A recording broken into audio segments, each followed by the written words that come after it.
오늘 우리에게 주시는 하나님의 말씀은 구약 출애굽기 16장 1절에서 5절까지입니다. 교독하시겠습니다. 하나님의 말씀입니다. 이스라엘 자손의 온 회중이 엘림에서 떠나 엘림과 시내산 사이에 있는 신광야에 이르니 애굽에서 나온 후 둘째 달 15일이라. 이스라엘 자손 온 회중이 그 광야에서 모세와 아론을 원망하여 이스라엘 자손이 그들에게 이르를 때 우리가 애굽 땅에서 고기 가마 곁에 앉아 있던 때와 떡을 배불리 먹던 때에 여호와의 손에 죽었더라면 좋았을 것을 너희가 이 광야로 우리를 인도해 내어 온 회중이 주려 죽게 하는도다. 그때 여호와께서 모세에게 이르시되 보라, 내가 너희를 위하여 하늘에서 양식을 비같이 내리니 백성이 나가서 일용할 것을 날마다 거둘 것이다. 이같이 하여 그들이 내 율법을 준행하나 아니하나 내가 시험하리라. 함께 공독하시겠습니다. 여섯째 날에는 그들이 거두는 것을 준비할지니 날마다 거두던 것에 갑절이 되리라. 아멘. 이 말씀을 가지고 성필호 목사님께서 나오셔서 만나의 법칙이라는 제목으로 설교해 주시겠습니다. 제가 잠깐 기도하겠습니다. 하나님 아버지, 우리를 사랑하시고 영원토록 우리와 동행하시니 감사합니다. 인생 살 동안 수많은 걱정과 염려에 시달리는 우리에게 오늘 말씀을 통해 믿음을 주시고 주 안에서 진정한 자유함을 누리게 하여 주옵소서. 예수님의 이름으로 기도합니다. 아멘. 우리가 가진 최대의 관심사 중 하나, 특히 염려거리는요, 바로 내일에 관한 것입니다. 내일 저녁은 뭐 먹지? 내일 일이 잘 안 되면 어떻게 하지? 이러한 소소한 걱정으로부터 취업이나 또 결혼 문제, 그리고 검진을 받았는데 내일 결과가 나오는데 혹시 암이 아닐까? 이런 저런 내일에 대한 걱정이 우리 머릿속을 떠나지 않을 때가 많습니다. 오늘 말씀은 내일 걱정에 관해서 이 걱정을 어떻게 다룰 것인가 하는 주제로 나누게 될 것입니다. 먼저 지도를 한번 보겠습니다. 시내 반도, 이스라엘 백성들이 출애굽에서 나온 경로죠. 이 시내 반도의 면적은 우리나라 면적의 약 5분의 3 정도 됩니다. 이스라엘 백성들이 나온 애굽에서 그리고 시내산까지 이 직선 거리를 이 구글 지도에서 한번 측정을 해보니까 대략 서울에서 부산까지 약 330km 정도 되더라고요. 대충 이제 면적은 이 정도다. 머리에 아마 각인이 되셨을 것 같습니다. 시내 반도를 다시 한번 보겠습니다. 이스라엘 백성들은 광야 생활을 40년 동안 하게 되는데요. 이 이스라엘 백성들이 나온 경로를 쭉 보면 이 V자형으로 되어 있죠. 시내 반도 그걸 따라가지고 이렇게 밑으로 왔다가 올라가죠. 제일 아래쪽에 꼭지점이 바로 시내산입니다. 원으로 표시되어 있죠. 녹색 원으로 바로 시내산이 있는 자리죠. 이 애굽에서 이 시내산까지 오는데 걸린 시간은 딱 2개월이었습니다. 이 오는 길에 지난주에 했듯이 썸물에 마르다 만났고 또 엘림 오아시스도 지나서 드디어 시내 광야에 도착하는데요. 바로 이 제일 밑에 있는 시내 광야에서 약 11개월 정도 머물게 됩니다. 자, 여기까지가 바로 성경에 나오는 출애굽기에 나오는 이야기죠. 그리고 이 시내 광야에 머물 때 레위기가 기록되고요. 그리고 나중에 이 시내 광야를 떠난 후 다시 위로 올라가죠. 오른쪽 쭉 올라가서 어디까지? 제일 위에 있는 가데스 바네아라는 곳까지 올라가는데요. 이것까지 가는데 약 1년이 걸립니다.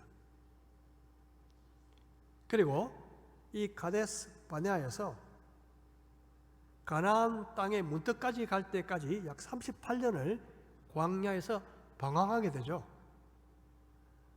여기까지 스토리가 바로 민수기와 신명기에 담겨 있습니다. 자, 오늘 이야기 먼저 1절로 가보겠습니다. 이스라엘 자손의 온 회중이 엘림에서 떠나 엘림과 시내산 사이에 있는 신광야에 이르니 애굽에서 나온 후 둘째 달 15일이라. 자, 지난주 우리가 어디에 들었었죠? 엘림 오아시스. 아마 엘림 오아시스를 떠나면서 이스라엘 백성들은 많이 걱정하지 않았을까요? 야, 또 메마른 광야를 만나게 될 텐데 어떡하지? 이런 걱정을 아마도 했을 것입니다.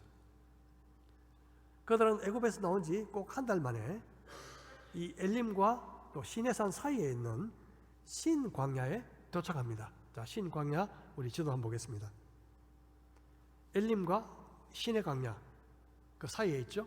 신광야 네모, 빨간 네모 안에 있습니다. 자, 신광야 바로 밑에 이제 앞으로 한 달 정도 더 가면 신의 광야, 바로 시내산에 있는 신의 광야에 도착하게 될 것입니다. 자, 그런데 이 신광야에 머물 때 문제가 생겼습니다. 어떤 문제가 생겼을까요?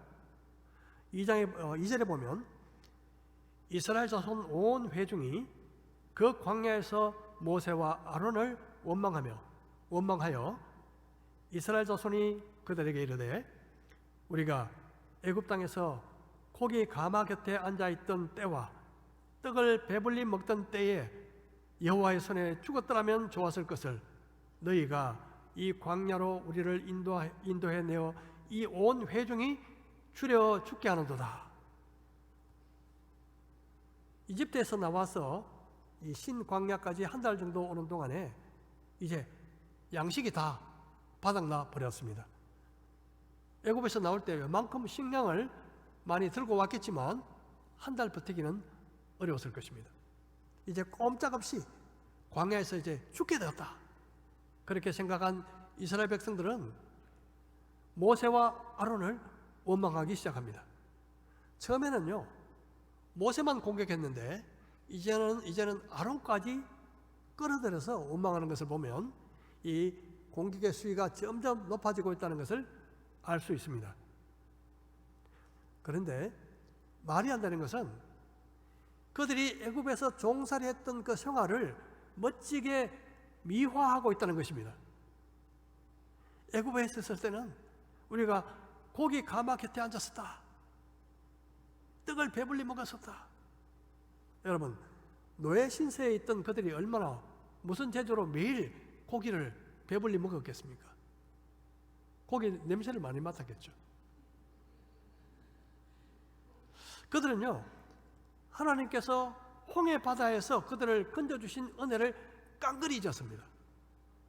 그리고 현재를 비관하고 안 좋았던 과거를 아름답게 미화하기 시작합니다. 아, 그리운 옛날이여. 우리 자주 부르는 노래가 있죠. 애굽에서 차라리 떡이라도 실컷 먹다가 거기서 죽었더라면. 이렇게 원망을 터뜨리고 있습니다. 그리고 또 책임을 지도자에게 전가하고 있습니다. 이 모든 잘못된 일은 건 바로 모세와 아론 당신들 때문이야. 이렇게 공격하죠. 여러분, 은혜를 쉽게 잊어버리고 책임을 남에게 전가하는 것, 이런 원망의 태도는요, 우리들에게도 볼 수 있습니다. 그렇지 않습니까?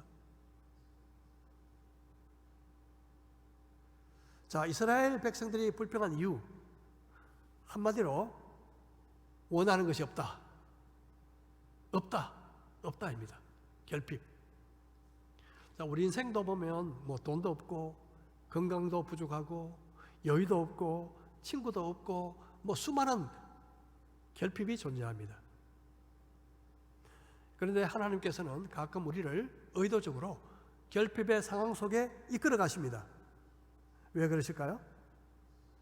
그것은 모든 것을 채우시는 하나님만을 신뢰하고 순종하도록 그것을 가르치기 위해서 그렇게 하십니다.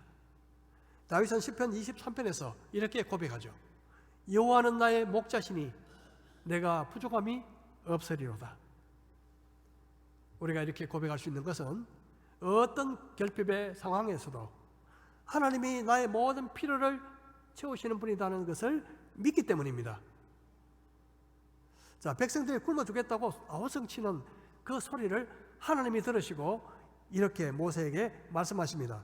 그때 여호와께서 모세에게 이르시되 보라, 내가 너희를 위하여 하늘에서 양식을 비같이 내리리니 백성이 나가서 일용할 것을 날마다 거둘 것이라.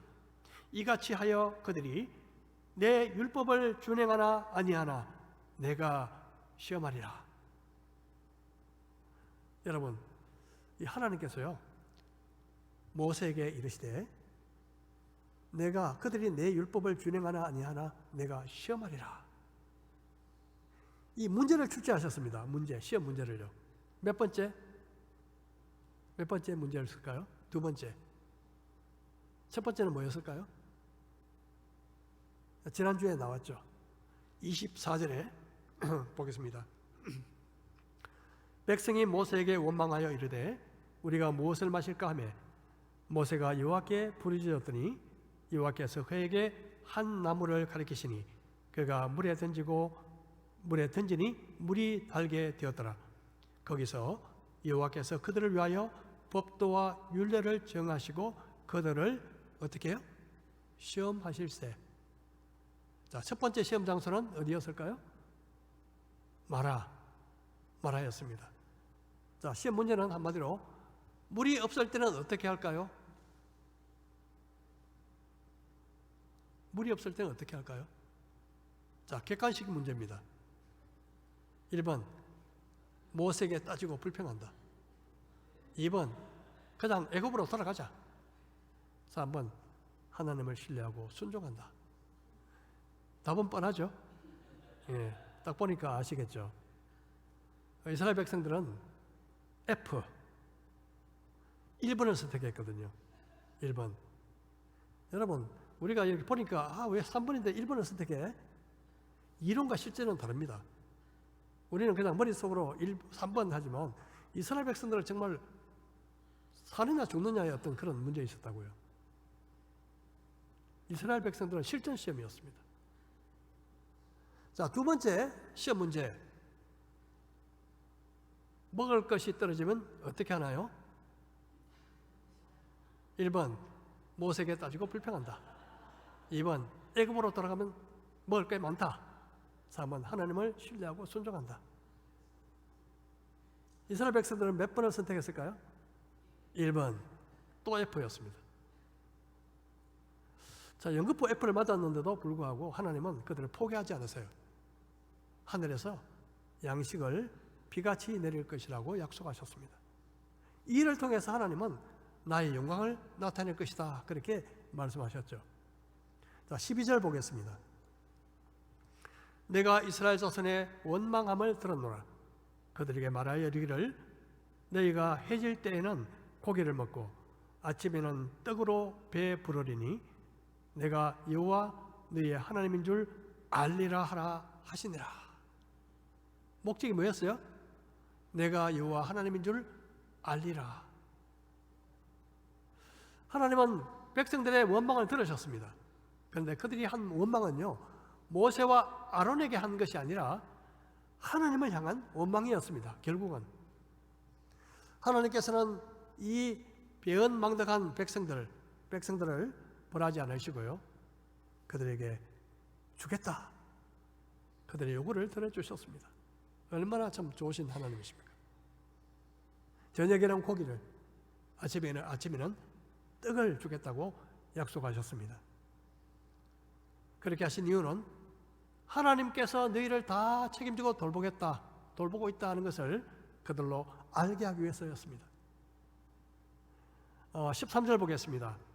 저녁에는 메추라기가 와서 진에 덮이고 아침에는 이슬이 진 주위에 있더니 그 이슬이 마른 후에 광야 지면에 작고 둥글며 서리같이 가는 것이 있는지라 이스라엘 자손이 보고 그것이 무엇인지 알지 못하여 서로 이르되 이것이 무엇이냐 하니 모세가 그들에게 이르되 이는 여호와께서 너희에게 주어 먹게 하신 양식이라. 여호와께서 이같이 명령하시기를 너희 각 사람은 먹을 만큼만 이것을 거둘지니 곧 너희 사람 수요대로 한 사람의 한 오멜씩 거두되 각 사람이 그의 장막에 있는 자들을 위하여 거둘지니라 하셨느니라. 드디어 말씀대로 저녁에는 메추라기 떼가 진을 뒤덮었습니다. 아침에는 이슬이 마른 후에 작고 동그란 것들이 땅에 쫙 가득해 널려 있었습니다. 그들은 서로 이게 뭐야? 이게 뭐야? 이것이 무엇이냐? 이것을 히브리어로 만후라고 하는데요, 이것을 헬라어로 번역하면서 만나가 되었습니다. 이것이 무엇이냐? 만나. 이것이 음식의 이름, 고유명사가 되어버린 거죠. 하나님은 한 사람이 한 오멜씩 거두라고 하셨는데 오멜은 약 2.3리터 정도 됩니다. 우리 그 2리터 물병보다 조금 더 많은 양이 되겠죠. 자, 만나 어떻게 생겼을까요? 작고 둥글며 서리같이 가늘고 꿀 썩은 과자 같았으며 마치 가시는 고수풀 씨앗이라고 하는데요, 가시와 같았다, 그렇게 말하고 있습니다. 이 사진은요 가시입니다. 가시. 정확하게 알 수 없지만 만나가 가시 같았다고 했으니 이와 비슷하게 생겼지 않았을까, 그렇게 추측합니다. 자, 하나님께서는 매일 각 사람이요 먹을 만큼만 거두라고 하셨습니다. 뭐라고요? 먹을 만큼만. 욕심 부리지 마라, 그런 뜻입니다. 하나님은 우리의 필요를 채워주시지 우리의 욕심까지 채워주지 않으십니다. 현대를 살아가는 우리는 사실상 필요한 것보다 더 많은 것을 가지고 있습니다. 그러면서도 우리는 좀 더 이렇게 아우성치죠. 자, 저녁에는 메추라기가 진의 나라와 덮었습니다. 메추라기는요 참새보다 크고 닭보다 좀 작습니다. 고기 맛은 여러분 먹음직스럽죠? 어떻습니까? 좀 징그럽습니까? 고기 맛은 닭고기와 비슷하다고 합니다. 저는 먹어보지 못했습니다. 그런데 고기 양이 적어서요 좀 작잖아요. 그래서 가성비가 맞지 않기 때문에 우리나라에서는 아직도 대중화되지 않고 있습니다. 하지만 여러분 메추라기는 많이 먹어보셨죠? 예. 17절 이스라엘 자손이 그같이 하였더니 그 거둔 것이 많기도 하고 적기도 하나 오멜로 되어 본적 많이 거둔 자도 남음이 없고 적게 거둔 자도 부족함이 없이 각 사람은 먹을 만큼만 거두었더라. 사람마다 거둔 양의 차이는 있었지만 결국 부족함이 없었다. 놀라운 일이죠. 자, 첫 번째 만나의 법칙, 먹을 만큼만 거두라. 욕심만큼 거두라가 아닙니다. 먹을 만큼만 거두라. 자, 고린도 후서에서는 이 말씀을 인용하면서 이렇게 우리에게 말씀하고 있습니다. 이제 너희의 넉넉한 것으로 그들의 부족한 것을 보충하면 후에 그들의 넉넉한 것으로 너희의 부족한 것을 보충하여 균등하게 하려 함이라. 기록된 것과 같이 많이 거둔 자도 남지 아니하였고 적게 거둔 자도 모자라지 아니하였느니라. 필요 이상에 남는 것은 부족한 사람에게 나누어 줄 것을 말씀하고 있습니다. 바울은 이 말씀을 인용하면서 또 헌금과도 연관시키고 있죠. 넉넉함이 있다면 그렇지 않은 사람을 도와서 모자라지 않도록 할 책임이 우리 크리스찬들에게 있다. 그것을 말씀하고 있습니다. 여러분, 움켜쥐고 있으면서 나 욕심 부릴래. 여러분, 말이 됩니까? 아니죠. 욕심이 생기면 인색해집니다.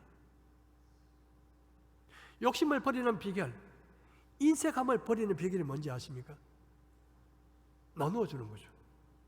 나눔. 여러분 혹시 내가 가진 넉넉함을 최근에 누구에게 나누어 줘보신 적이 있으십니까? 욕심으로부터, 인색함으로부터 자유롭게 되는 비결은 가진 것을 나눠주는 거죠. 욕심으로부터 더 자유롭게 되는 비결은 내가 가진 좋은 것을 나누어 주는 것입니다. 여러분 한번 생각해 보십시오. 집에 과일 2박스가 생겼습니다. 누가 선물을 줬거든요. 과일 2박스가 왔어. 가만히 보니까 우리 가족은 한 박스만 해도 충분해.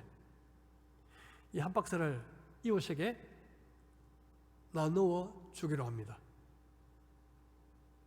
근데 가만히 보니까 하나는 상품이고 좀 좋은 거고요. 하나는 별로 질이 좀 떨어져. 자, 그러면 여러분 어떤 선택을 하시겠습니까? 어떤 것을 나눠주겠습니까? 예, 좋은 건요. 예. 우리는 보통 좋은 것을 남겨두고 조금 못한 것을 나눠주기 쉽죠. 이 간혹 선물을 받을 때 보면요, 뭐 자주 받는 것은 거의 아니지만 그런 경우가 여러분 혹시 경험해 보신 적 있죠? 받고 나서 선물을 보니까 이 주는 사람이 쓰다가 남아서 필요 없으니까 나에게 주는 거야. 그런 생각이 들 때가 있죠. 아니면 자기에게 필요 없어서, 더 이상 필요 없어서 너 가져. 자, 그럴 때 어떤 기분을 느끼십니까? 때로는 기분이 좋지 않다는 것을 넘어서 때로는 모욕감을 느끼는 때도 있습니다. 욕심을 버리는 길은 나누되 좋은 것을 나누는 것입니다. 19절 보겠습니다. 모세가 그들에게 이르기를 아무든지 아침까지 그것을 남겨두지 말라 하였으나 그들이 모세에게 순종하지 아니하고 더러는 아침까지 두었더니 벌레가 생기고 냄새가 난지라 모세가 그들에게 노하니라. 자, 어떤 사람들은요, 다음날 만나가 안 내리면 어떡해? 걱정해서 남겨두었는데 일부를 아침에 보니까 벌레가 생기고 냄새가 나고 상해 있었습니다. 모세는 그들을 향해서 분노했죠. 하지만 예외가 있었습니다. 어떤 예외였을까요? 안식일 전날. 안식일 전날은 다음날 먹을 것까지 2배로 거두어 보관했지만 다음날 아침에 보니까 상하지 않았다는 거죠. 그래서 두 번째 만나의 법칙은 필요 없이 남기지 말라라고 생각해 봤습니다. 필요 없이 남기지 말라. 여러분 오해하지 마십시오. 남기지 말라는 것은 저축하지 마라 그런 의미가 아닙니다.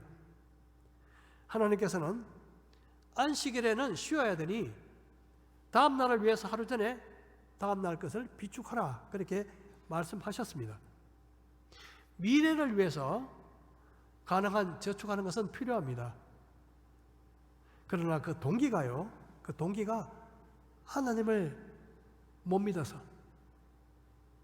하나님이 못 믿어서, 그리고 또한 욕심 때문에 그것을 자꾸 모은다면 그것은 틀린 것이라는 거죠. 믿음으로 남기고 저축하는 것은 썩지 않게 보하실 것이지만 욕심 때문에 남기는 것은 벌레가 생기고 조음이 생기고 도둑이 훔쳐가고 마침내 못 먹게 될 것입니다. 자, 또 한 가지 중요한 것은 아침에 부지런히 거둬야 했다는 것이죠. 아침에 햇빛이 쨍쨍 내리쬐면 다 녹아버렸기 때문입니다. 그러니까 아침에 늦잠을 실컷 자고 신문도 보고 인터넷 보고 뉴스 보다가 허겁지겁 나가면 만나가 하나도 다 사라지고 없다는 거죠. 아침 늦게 할 일 다 하고 해가 중천에 뜬 후에 시간이 나니까 이제 성경 한번 볼까? 그래서 성경을 펼치면 먹을 것이 보이지 않는다는 거죠. 영적 양식도 부지런해야 거둘 수가 있습니다. 25절 보겠습니다. 25절 모세가 이르되 오늘은 그것을 먹어라. 오늘은 여호와의 안식일인즉 오늘은 너희가 덜해서 그것을 얻지 못하리라. 여세 동안은 너희가 그것을 거두되 일곱째 날은 안식일인즉 그날에는 없으리라 하였으나 일곱째 날에 백성 중 어떤 사람들이 거두러 나갔다가 얻지 못하니라.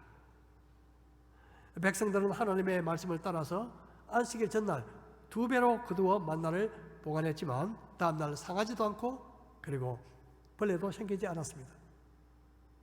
그런데 또 말 안 듣는 사람들이 있었습니다. 꼭 이런 사람들이 있죠. 보면 또 말 안 듣는 사람이 있었어요.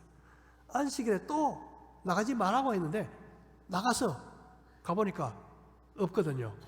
허탕치고 돌아온 사람들이 있었습니다. 왜 그들이 나가지 말라고 했는데 왜 나갔을까요? 욕심 때문에 더 거두려고요. 16장 28절 여호와께서 모세에게 이르시되 어느 때까지 너희가 내 계명과 내 율법을 지키지 아니하려느냐. 하나님께서는 모세를 통해서 그들을 책망하셨습니다. 언제까지 내 말을 듣지 않을 거냐. 아직 시내산에서 율법이 주어지기 전이라서 그런지 하나님께서 그들을 당장 벌하지는 않으셨습니다. 자, 만나를 통해서 이스라엘 백성들에게 가르치고 싶어 하셨던 것은 신뢰와 순종이었습니다. 신뢰와 순종. 광야든 어디든 물이든 양식이든 하나님께서 공급하시고 돌봐주신다. 하나님을 신뢰하라. 그것을 가르쳤죠. 주 기도문에도 보면 주님께서 이렇게 기도하라고 하셨습니다. 우리에게 일용할 양식을 주시옵고. 일용할 양식. 저축할 양식이 아닙니다. 일용할 양식을 주시옵고. 하나님은 걱정하지 마라. 그리고 또 욕심 부리지 말라고 우리에게 말씀하십니다. 그렇다고 게을러도 된다는 뜻이 아닙니다. 이스라엘 백성들은 매일 아침에 일찍 나가서 만나를 거두었듯이 우리도 부지런해야 하는 것입니다. 그런데 우리가 걱정하는 많은 문제는 대부분 내일에 관한 것입니다. 아까 말씀드린 것처럼 내일 어떻게 되나? 내일 병에 걸리면, 내일 돈이 떨어지면, 내일 직장에서 만약 쫓겨나게 되면, 이렇게 불확실한 내일이 우리의 삶의 발목을 잡을 때가 있습니다. 예수님은 내일에 대해서 이렇게 말씀하십니다. 우리 같이 한번 읽어볼까요? 시작. 그러므로 내일 일을 위하여 염려하지 말라. 내일 일은 내일이 염려할 것이요 한날의 괴로움은 그날로 족하니라. 내일 일은 염려할 것이 아니라 하나님께 맡겨야 한다. 내일은 우리에게 속한 것이 아니라 하나님께 속해 있기 때문에 그렇습니다. 예전에 죽으면 죽으리라는 책을 가지고 아주 베스트셀러가 된 책이죠. 쓴 안희숙 여사라고 있습니다. 돌아가셨지만 그분이 지은 찬송 가사가 있는데요. 옛날에 참 많이 불렀습니다. 여러분 기억나시죠? 내일 일은 난 몰라요. 하루하루 살아요. 좀 같이 부르고 싶지만 아마 모르시는 분들이 많을 것 같아서. 자, 불행이나 외행함도 내 뜻대로 안 돼요. 험한 이 길 가고 가도 끝은 없고 고뇌요. 주님, 예수, 팔 내미사 내 손 잡아 주소서. 내일 일은 난 몰라요. 장래일도 몰라요. 아버지여 날 붙드사 평탄한 길 주옵소서. 내일 일은 난 몰라요. 하루하루 살아요.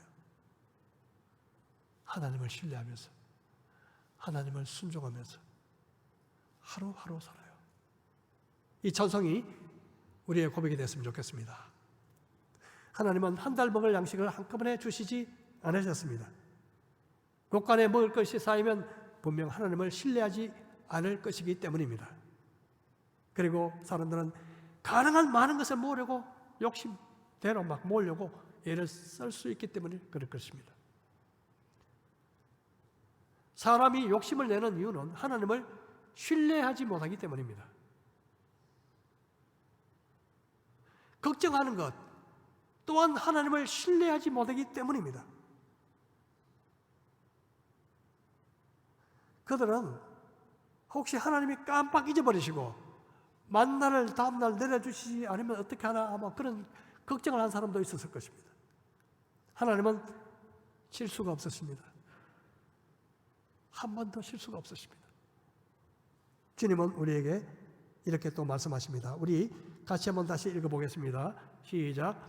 오늘 있다가 내일 아궁이에 던져지는 덜풀도 하나님이 이렇게 입히시거든 하물며 너희 일까 보냐 믿음이 작은 자들아 그러므로 염려하여 이르기를 무엇을 먹을까 무엇을 마실까 무엇을 입을까 하지 말라. 염려는 하나님을 신뢰하지 못하는 데서 오는 감정입니다. 욕심도 하나님을 신뢰하지 못해서 오는 불신앙에서 오는 것입니다. 우리는요 흔히 걱정보다 염려보다 욕심이 더 나쁘다고 생각합니다. 그렇지 않습니다. 그렇지 않습니다. 똑같습니다. 둘 다 하나님을 신뢰하지 못하는 불신앙에서 오기 때문입니다. 걱정과 욕심은 하나님을 신뢰하지 못하는 데서 오는 동전의 양면입니다. 자, 이제 마지막 만나의 법칙을 다시 한번 기억해 보십시다. 자, 만나의 법칙은 제가 두 가지를 말씀드렸는데요. 첫 번째는 첫 번째는 자, 다음 PPT 다음 한번 올려주실까요? 먹을 만큼만 거둔다. 두 번째는 필요 없이 남겨두지 않는다. 나눈다. 만나는 하나님의 백성들에게 걱정하지도 말고 욕심 부리지도 말고 오직 하나님을 신뢰하고 순종하라. 이것을 가르치는 특별한 도구였습니다. 우리에게 주신 것은 오늘 하루입니다. 하나님을 신뢰하고 순종하면 오늘을 책임져 주신다. 이것입니다. 우리는 내일 일을 아무도 모릅니다. 하지만 한 가지를 압니다. 내일 일은 모르지만